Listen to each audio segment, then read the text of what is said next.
Let it out. Let it go.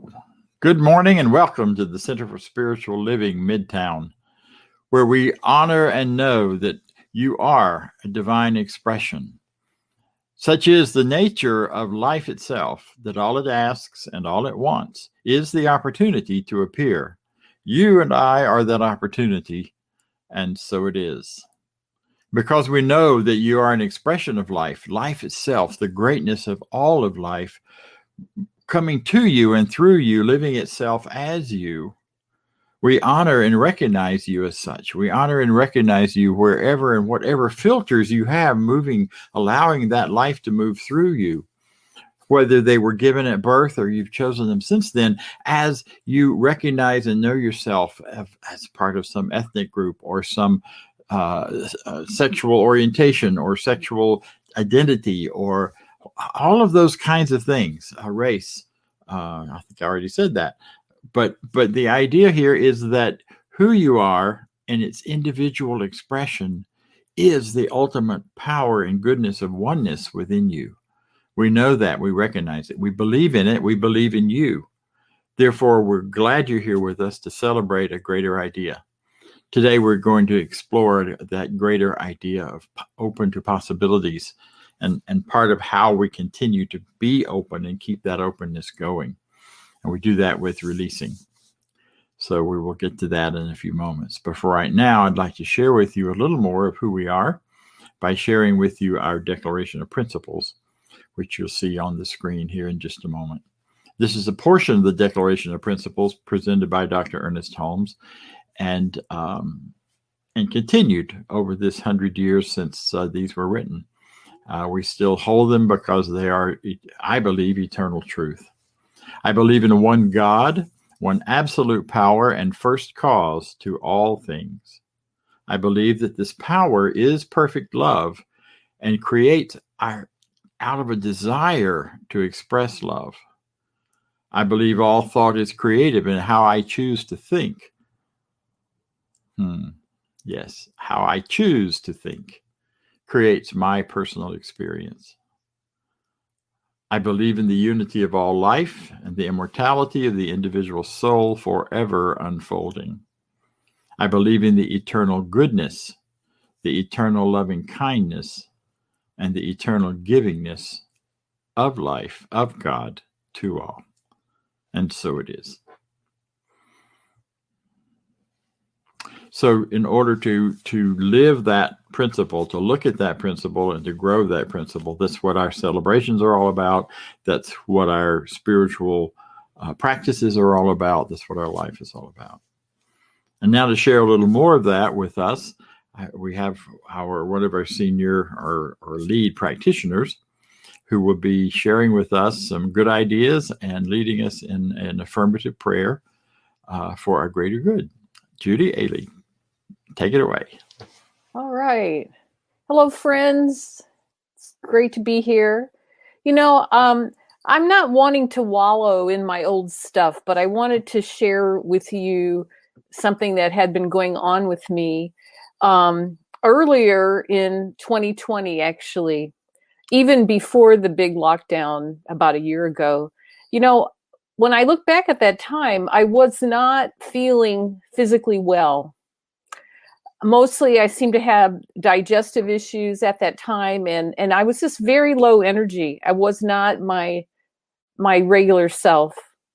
And this had been going on for a while. So I did go to the doctor. They did all kinds of tests on me and nothing big showed up, which I am grateful for that.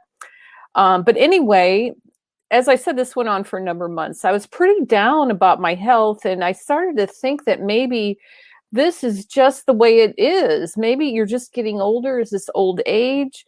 And, you know, I know better than to be thinking this way, but it's not easy to do. And it's easy to fall into this kind of thinking when it's your body, you're in it. And it's kind of like you can't see the forest for the trees. Also, in looking back at this time, I realized that I had really gotten off of my strong daily routine of treatment and prayer. I'm not sure what caused me to get off of it, whether it was the pandemic, because by that point we were in it, and that was a disruption of what I was used to. And so anyway, I had to take some real, I sort of had to take myself and say, you got to get back to this. So I got myself back to doing my daily time of deliberate prayer, meditation, and treatment. I also reached out to some other folks to help me, to support me in treatment, some like-minded people. And I have to say that the universe has delivered, that I really am feeling so much better. My energy is back. I'm out working in my yard, which is a real barometer for me to test that. My digestive issues have resolved themselves. I do have to have more awareness and mindfulness about what I eat, but I think that's probably a good thing anyway. So I see all of that as very positive. You know, we all have struggles from time to time, and it's just important for me to continue my daily spiritual work. You know, today's theme is about releasing and letting go. And the affirmation for today is, the more I release, the more good I experience. So I took some time to surrender myself to the oneness and wholeness that we call life, and that this goodness, and to the goodness that's always waiting there for us. You know, when we talk about letting go, what are we letting go of? Release and let go. Let go of what? Well, there's a lot of stuff to let go of. Let go of doubt, of fear, any idea of limitation or necessity of anything other than the best. Letting go of victimhood in all of its many forms. Letting go of trying to control how it's all supposed to be.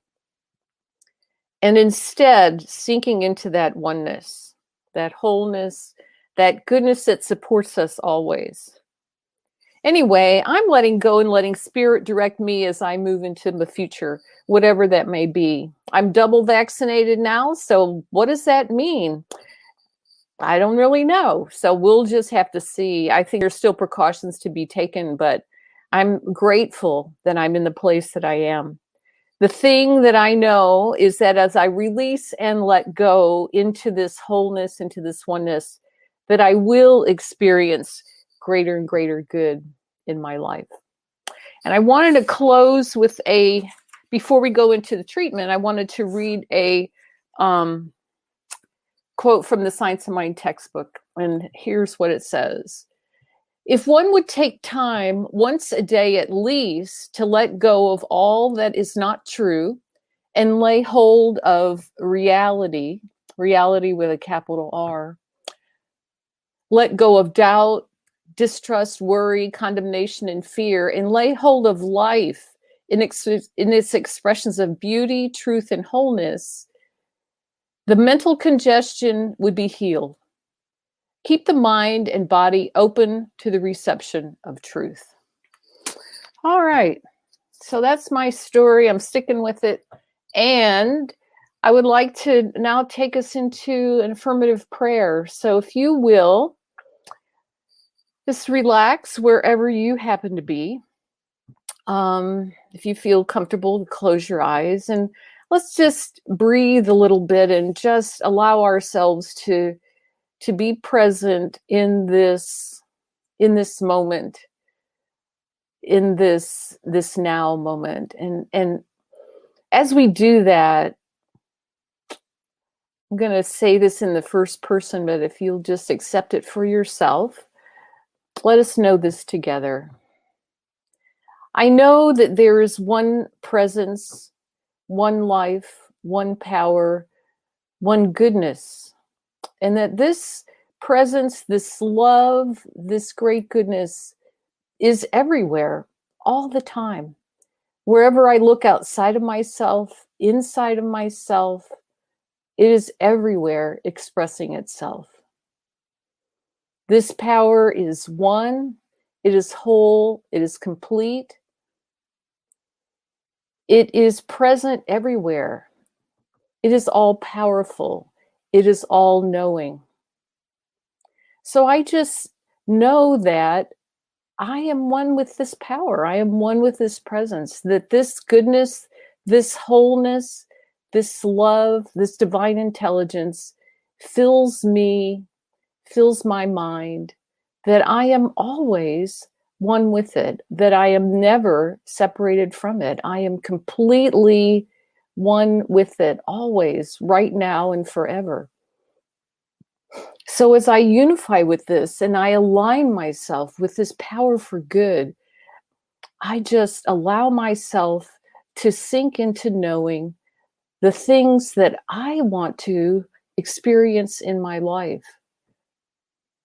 I know for myself, divine, vibrant health in every single part of my body, that every cell down to the minutest microscopic level is functioning in perfect harmony, peace, and ease. And I know that the power that balances the planets and the solar system and the universe, the power that keeps all of this in perfect balance is the same power that makes sure and knows that the function of every single cell in my body is absolutely perfect as well.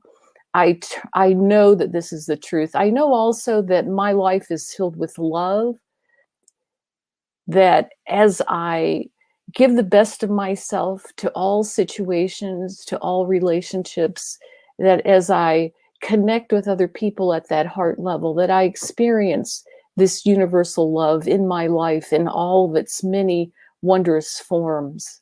I open myself up to great creativity, to new ways of looking at the world around me, knowing that I always can tap into this divine intelligence, this wondrous goodness that speaks through my mind as great ideas, as new ways of doing things, as a new way of looking at things.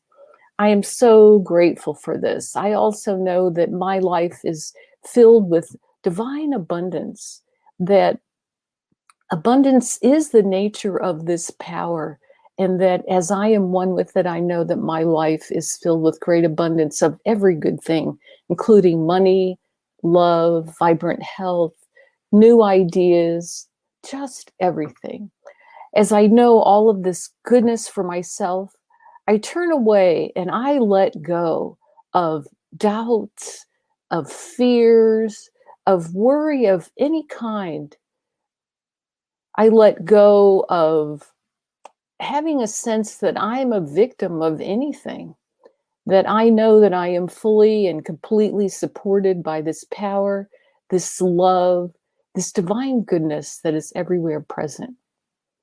I am just so grateful for being here today, for knowing this for myself and for all others who are listening.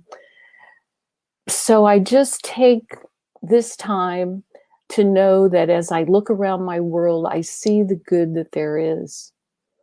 I see good in all people, in all situations, and I know that the universe is fully expressing in my world and my life in every single way. So it was with great faith and just great love and great thanksgiving that I release these words now, knowing that they are so, and so it is. All right. Our next song is a Daniel Nahmad song entitled Where the Ocean Says to Go. So enjoy that. Great to see everybody. Bye.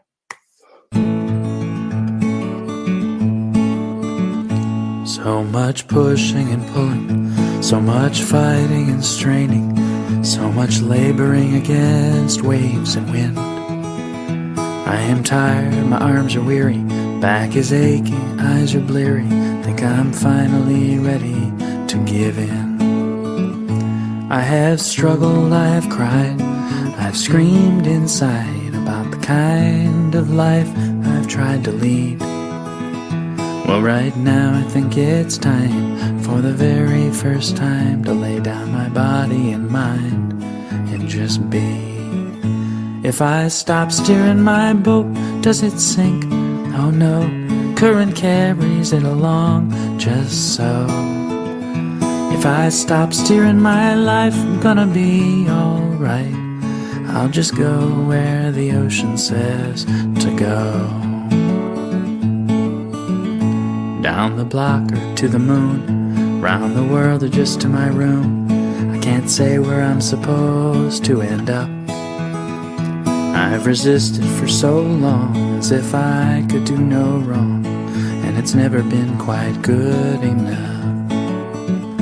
It's a funny thing, I guess, a prideful human saying yes without knowing what I'm agreeing to.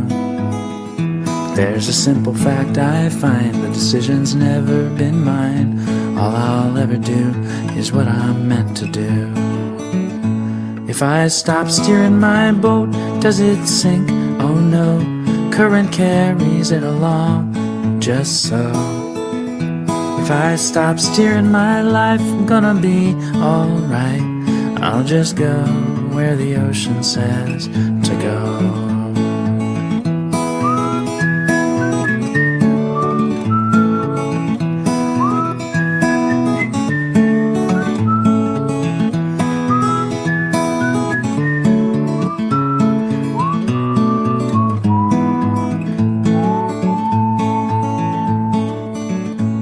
It's a scary thing for sure, to lay down my oars, quit pretending that I've ever been in charge.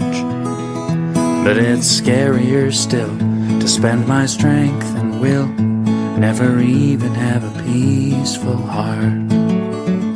So here goes the toughest thing.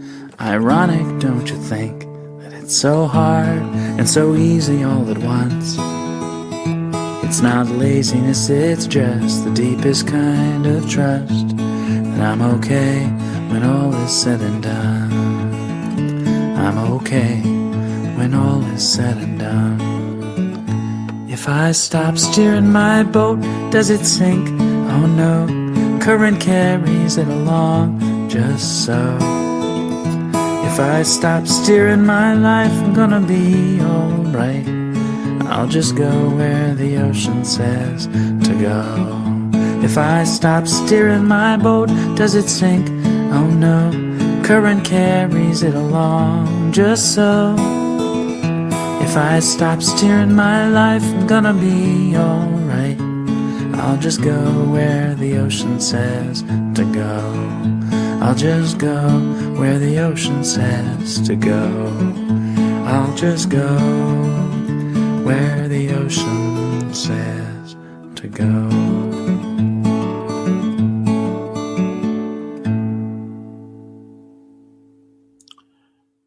Thank you, Daniel Namad. And thank you, Judy. You did a wonderful job. I appreciated your story. I also appreciated your summary of my talk. So those who want the short version heard it from Judy. Those who want a longer version, hang in, because I've got some more to say. You know, the topic today is I release and let go. And it's a topic that sometimes raises frustration and fear in people. It's a topic that sounds like an old sacrificial sort of idea from other religions, perhaps. I know the religion I grew up in, if releasing and letting go was not a pleasant idea. It was something everyone was supposed to do. You release my will in order to find out what God's will is. Actually, I believed pretty much that if it felt good and I enjoyed it and liked it, it was probably wrong.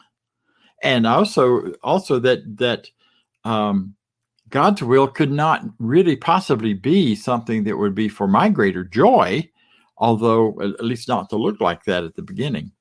So there was a lot of this struggle between what's my will and what's God's will, and if I release and let go, if I release my will, does am I going to be miserable the rest of my life and have to wear some kind of clothes I don't like, or dress in a place I don't like, or do a thing I don't like to do, or a job I don't want, or sacrifice myself for something?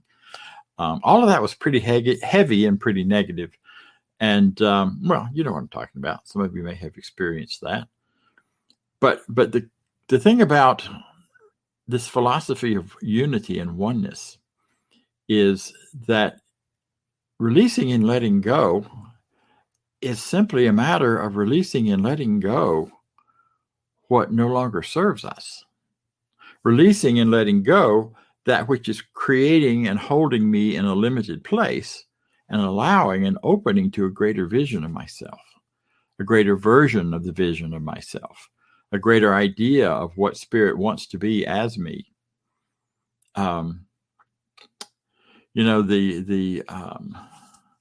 Couple of ideas when I first got here that were exciting to me at the beginning and continue to grow in their excitement.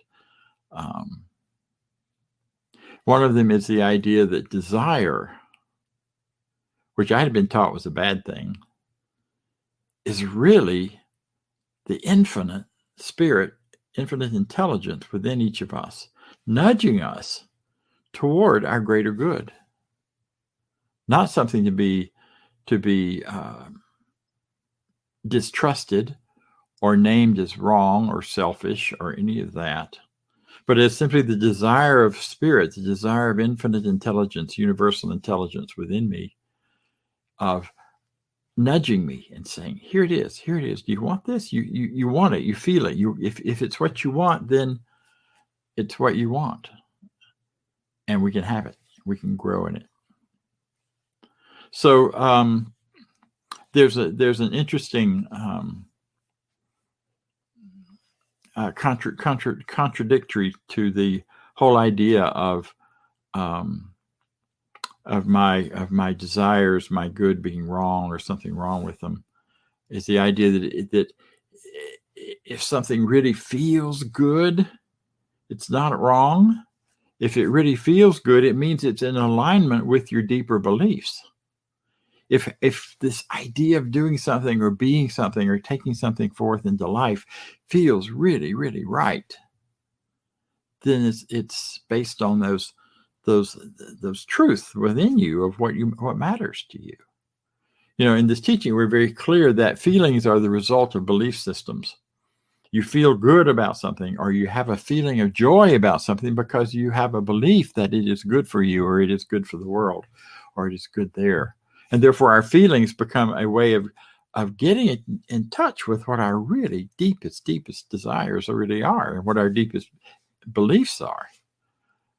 And it gives us a chance then to decide, is that really what I want to believe or not, and can make some decisions about that.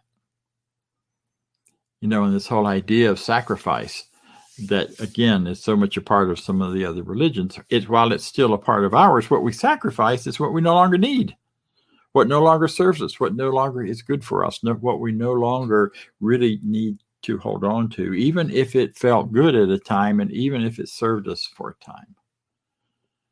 I'm reminded of a friend of mine who used to joke that he during Lent, he always gave up broccoli because he hated broccoli to begin with. He wasn't going to eat it anyway.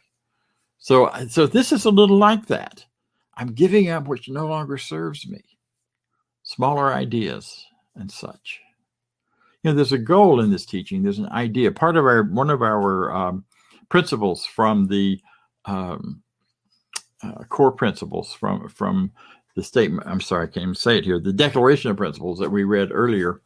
I want to share with you on the screen. It's this. We believe in the ultimate goal of life to be the complete emancipation from all discord of every nature. And that is the goal sure to be attained by all. That's a big order. And yet we believe it's not only possible, but that all will attain it eventually, as the universe continues to go and grow, and the world and the earth and all of its people continue to go and grow in that direction. It may not happen in my lifetime, but my goal is that for me, it can happen in my lifetime. And it's interesting because this word emancipation does not mean there will never be discordant ideas or experiences, but it means they will not limit my freedom. They will not stop me from being who and what I am here to be. So I release and I let go. What? I let go of my limited thoughts, my limited beliefs, my limited feelings. I let go of being what no longer serves me, and what serves my smallness, or serves my littleness in one way or another. So some great ideas to release. How about releasing the idea of us and them? That there's a me and a separate you, and that you has got to be something wrong with it or different to the point where I must disapprove of it. A relief in this us and them as the normative part of life, that there has to be a right and a wrong, an either or, a good and bad. Because without that, how do we know how do we know we're good? Well, what if we release that and let a greater idea come in? See, this whole business of forgiveness is about releasing an idea, a thought, a feeling, a belief about ourselves or someone else, and allowing then the truth of the infinite, the truth of infinite intelligence to inform us and to fill us with the feeling and experience of the very opposite of whatever that limit is. So if I release the belief in us and them, I am awakened to the idea and the feeling that I see the good in every person. And there is goodness in every person. And we are more the same than different. Science is showing us that more and more with the whole genogram and all of that. So that I am now knowing and recognizing in everyone, no matter how different they appear to be, they are not a them, they're an us. And the us and us is the world I want to live in. A world of connection, a world of unity, a world of oneness. Some other ideas to release are ideas of lack. You know, we can always get caught up and focused on things we don't have. I've just moved into a wonderful new apartment. I'm very excited about all the aspects of the apartment, except I don't have a garbage disposal. I can get real hung up on not having a garbage disposal. It takes what, 2 seconds to scoop out what's caught in the drain of the sink and toss it into the trash can right next to the sink. My life is in no way limited or rendered helpless or a problem because I have that limitation of no garbage disposal. Now, for a moment, I went there. I was like, but only for a moment. See, lack and limitation shows up in all sorts of ways, and we can really get hung up on focusing on those. Lack of enough money. You know, it's like in your body when everything is healthy and working beautifully and perfect, and you get a hangnail. The only thing you want to see or feel or think about is that hangnail. It gets all of your attention. Once it's fixed and no longer bugging you, it goes away and everything goes back into this harmonious flow and you don't even think about it. What if we focused as much energy on that harmonious flow, on how much we have rather than what we don't have, on how much the flow of prosperity is coming to us and through us always, a prosperity of relationships, a prosperity of experiences, a prosperity of goodness in every kind of way, including money. But we get too hung up on what's lacking. And you know what we know and what we say, and we say it again and again, that which we focus our attention on is what multiplies. So what if you focused instead? We had a wonderful teacher in this teaching who used to say, you know, every time she bumped into a surprise financially, if it was a check for a meal she hadn't expected, or a bill came in that was higher than she thought, or that she thought she might have trouble paying, her first phrase was always, "Thank God I'm rich." And that isn't about how much money you have in the bank or don't have in the bank. Being rich is about how you are in consciousness and how much of the prosperity of life you can fully understand and embrace. And I guarantee you every bill will be paid and everything that you are requiring for your life to be lived according to your desires will show up. It'll show up when you let go of that limited thinking. That's forgiveness. I give forth this idea. I give forth the negative, limiting ideas of lack and limitation and not enough. in order for the infinite within me to fill me with prosperity and truth and harmony and ease. You know? See, and probably the biggest one we all deal with for limitation is the belief that something outside of us in shape and form and manifestation has more power over us than the power within us to create and manifest. My friend John De Palma is often saying, so you tell me your protest has more power than my prayer? No, it doesn't. Your taxes have more power than my freedom to live freely? Your controls from the outside have more power than my ability to live joyfully and easily and greatly? Absolutely not. So all of those ideas, however individualized they may be and whatever kinds of limits come on them or seem to be placed upon us, we're surrounded now by all sorts of new rules about the virus, about masks, about this, that, and the other. But none of that is really a description of my health. My health is managed by my consciousness. And yes, I wear my mask. And yes, I participate in the culture by doing those things which are deemed best. However, that doesn't control my thinking and my thought. That is controlled by me and my consciousness. So I forgive, I give forth, I release and let go. That limited idea that external things and physical things. Because all physical things have behind them in their core and their foundation a spiritual idea, an idea in nature, an idea in consciousness. And that's where the power of them lies. So I reduce my experience to that core idea of consciousness and then change my mind about it. And out the door it goes and opens to something more. I give forth that limited idea and I receive the greater idea of the powers within me. I have an infinite amount of conscious presence of the infinite. I have an infinite amount of freedom. I have an infinite amount, as much of that as I can embrace. And nothing outside of me says no to that or can stop it. Now, that's a different kind of freedom, and that's maybe a different idea of forgiveness than you've seen or heard before. It's a beautiful idea of forgiveness because it takes into full consideration that the thing doing the thinking and the talking is the thing that we are open to, which is the Spirit of God moving through us, the Spirit of life moving through us, that infinite intelligence within us.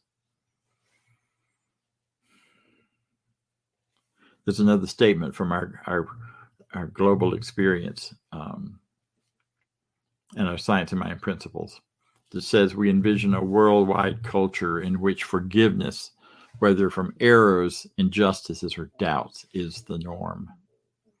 Forgiveness where I give over, I release and let go limited thoughts, limited ideas, negative ideas towards other people, or beliefs in other people having greater power in our lives than us, or whatever those are. But a culture of forgiveness. So when I get upset and angry with someone, before I ever go speak to them about it and fix them or straighten them out, I'm going to straighten out my thinking about them and see, where am I believing I've lost my freedom and my power? Because my anger always comes from some idea that someone's giving me something I don't want, or I'm not getting something I want, which is a belief in powerlessness. And so I go back to that inner belief. What is my belief here?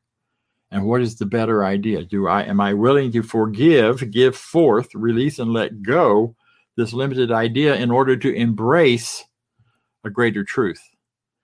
See, the universe abhors a vacuum. So when we release something like that, it's going to fill in with something else. Now, the good news is we get to choose what fills in there. And so we simply call forth within us that greater idea of infinite intelligence, of spirit, of God, if you please, to allow it to say, sure, I'll fill you up with this, as opposed to releasing a belief and then asking your family to fill it up, or asking the culture to fill it up, or asking the government to fill it up.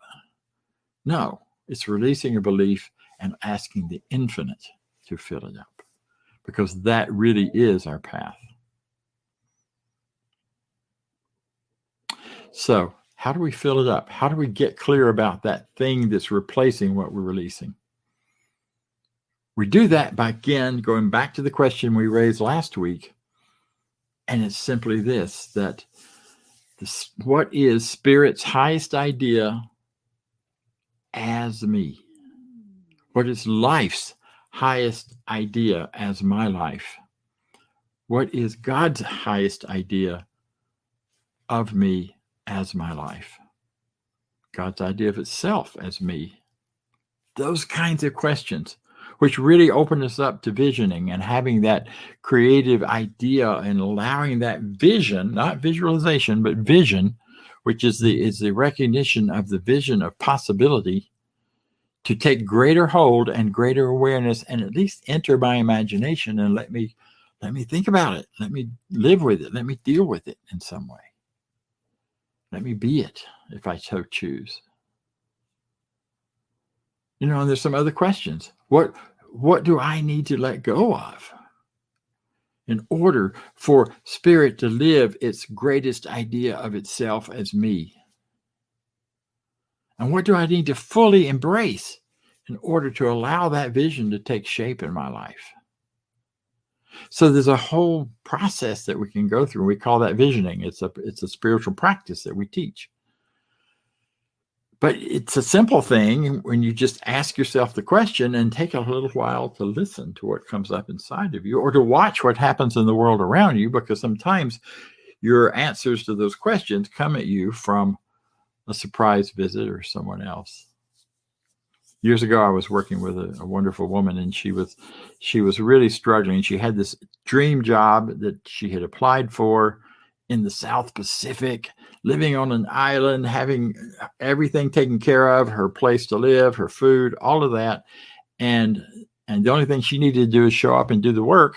And then also there was an offshore expense account that was built up for her, so that a few years on this job and she would be set for life. And yet she kept applying and getting turned down, and applying and getting turned down. And so in a series of questions, she started asking the real important question was, what is my limiting thought? What is my limiting belief that is stopping me? And she and I were having a back and forth about that and trying to help her get to that answer. And suddenly she said, some part of me doesn't think I have earned this. I haven't worked long enough in that field, even though I know that field quite well. I haven't worked long enough in it to really deserve that level of pay and that level of experience and freedom. And I said to her, what if the spiritual mental work you have been doing by doing spiritual mind treatment or affirmative prayers, and by this very conversation, is enough work to earn you that position? And she lit up. She started crying. The whole thing it was a moment of transformation of her thinking. And I kid you not, a week later, she was on a plane from Tampa, Florida, out to the South Pacific, where she lived and worked for a number of years after that, as she had dreamed and planned. It can happen that quickly and that easily when you get to the core idea and belief of what is holding you back, what limiting thought there is, and letting Spirit divine replace it in you with the vision of what you can become and what you can become as it. And I guarantee you it always works. So I double dog dare you, try it. And try it again. And you will find your life unfolding in ways you had not yet imagined, where the possibilities are not only open, but open to move through you and manifest as you. Because you're wonderful. And so am I. And so it is. Thank you. And now we're going to hear from one of our board members who's also a practitioner and is a wonderful, wonderful contributor to this organization. Maya Foley. Good afternoon, everyone. It's so good to be here on this day. That was a wonderful message. I love that double dog dare that you issued. And actually, it is our time for giving, but I actually came across a little message about giving that I thought was very cute, and I want to share it. And it reminds me of your double dog dare. So apparently this is a true, the story within this is a true story, that there is a contractor in Cleveland, Ohio, who was remodeling an old house. And this contractor actually found $182,000 hidden in the walls. It turns out the money was stashed there during the Great Depression. That is amazing.